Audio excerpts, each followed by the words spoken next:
I'm at Hughes Water Gardens with Eamonn Hughes. And Eamonn, we've talked about fish in the wintertime, but let's talk about them in the summer. I think people all know koi, but there's more than koi, a fish to have in your pond. There's probably four main types of fish that people can use in their ponds. Most are familiar with the goldfish, koi, and there's two others, Shubunkins and Sarasa. I'd like to speak a little about goldfish. Goldfish can be the most problematic in a pond because they foul the water very quickly.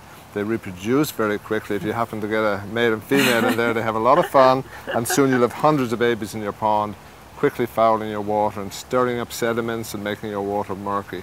So as far as possible, stay away from goldfish.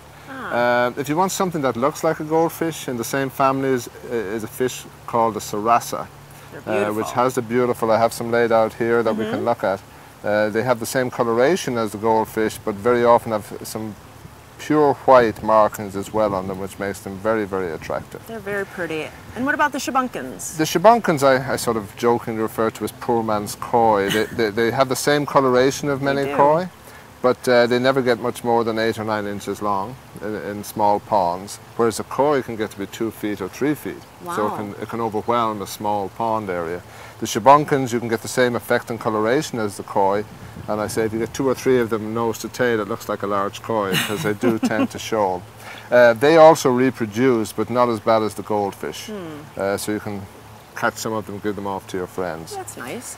And then what about having shelter and the temperature of the summer water? Because we're getting so warm this summer, so we have to worry about that. You need to provide some shelter for fish from predators, from raccoons and birds, herons coming down. And one easy way in a small pond is just to get a piece of black PVC pipe, place that down, cover it with some rocks, and they'll go into that tube area, and that'll just protect them from the predators.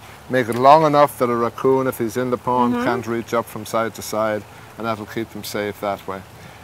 Provide some shade. They don't like full sun all the time. They like in the middle of the day to be able to get into some shade. So have a water lily or some other plant, floating plants, hyacinth or lettuce, on the pond so the fish can hide out in there, and they feel more secure if they're tucked in among the plants. Well, it's so fun to have fish with that. Is there any other thing about feeding them? Can we go away for a couple days and really leave them so we don't have to worry about having a neighbor come in? Or Yeah, particularly if you've got a good sort of biodiversity in your pond, plenty of plants. There's a lot of insects in there they'll go after. They'll also feed on the mosquito larvae, so you don't want to overfeed them. So you're sort of supplementing the natural feed that you have in the pond, but you want them to eat on the algae, which is their salad bar, and then the mosquitoes and other insects is their protein. So they'll be perfectly fine for a couple of weeks if you're away. Oh, nice. So it really, when you add fish, it really completes the whole cycle of having a pond, because you have the plants there, and it just kind of completes so the water stays nicer. It does, because they will take out any of the pests that are in the water. Be careful, again, just on your feeding, I will say, if you overfeed, you can foul your water. So just that balance, enough food that the fish will finish in 4 to 5 minutes. You don't want rotting food falling to the bottom of your pond. Oh, great tip. Well, if you have any other questions, you come out to Hughes Water Gardens in Wilsonville, and the great staff here will teach you all about having them, because they are pets and you really want them to live a long time. Well, thanks so much for all the information. Thanks so much for coming, Judy.